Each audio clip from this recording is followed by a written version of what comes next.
राम राम मंडळी. तुम्ही म्हणाल हा काय वेश केलाय कल्पनाने, पण म्हणतात ना, जसा देश तसा वेश. मी आता आहे स्वित्झर्लंडमध्ये. स्वित्झर्लंड फक्त एक देश नाही, तर जणू निसर्गाने रंगवलेलं एक जिवंत स्वप्न. बर्फाने झाकलेले उंच उंच डोंगर, हिरव्यागार मखमली दऱ्या, निळशार आरशासारखं स्वच्छ पारदर्शक नितळ पाणी असलेली सरोवरं आणि चॉकलेटसारखी गोड चित्रातल्या घरांसारखी गावं. प्रत्येक वळणावर हे खरं आहे का, मी स्वप्नात तर नाही ना, असे प्रश्न पडावेत असा हा निसर्गाच्या कुशीतला स्वर्ग. इथली हवा इतकी ताजी, शांतता इतकी सुखद आणि दृश्य इतकी स्वप्नवत आहेत की वेळ जणू थांबून जातो आणि तुम्ही फक्त सौंदर्यात हरवून जाता.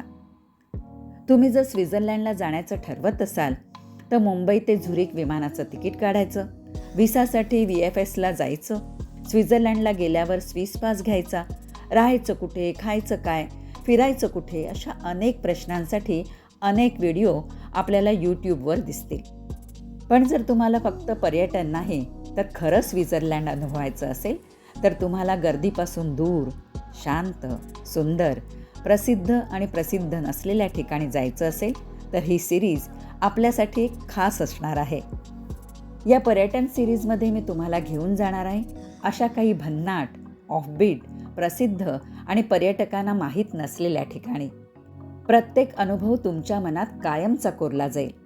अशी ठिकाणं जी तुमच्या प्रवासाच्या कार्यक्रमाला वेगळीच ओळख देतील आणि तुमची ही सफर अविस्मरणीय करतील. स्वित्झर्लंडबद्दल काही उत्सुकता वाढवणाऱ्या गोष्टी, न ऐकलेले किस्से, तिथलं निसर्ग सौंदर्य, तिथलं राहणीमान, तिथली सरकारी शाळा, तिथलं वातावरण, तिथली सार्वजनिक वाहतूक व्यवस्था, तिथल्या माणसांमधला प्रामाणिकपणा, शिस्त, हिरव्यागार दऱ्या, निळेशार तलाव, चित्रासारखी गावं, बर्फाच्छादित आल्प्स पर्वतरांगा, पाण्यापासून ते कचऱ्यापर्यंत होणारा पुनर्वापर, या सर्व गोष्टींचा मी स्वतंत्र व्हिडिओ बनवणार आहे.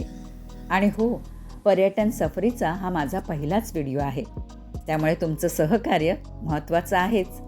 सबस्क्राईब करा, शेअर करा, लाईक करा आणि या सुंदर प्रवासाचा भाग नक्की बना.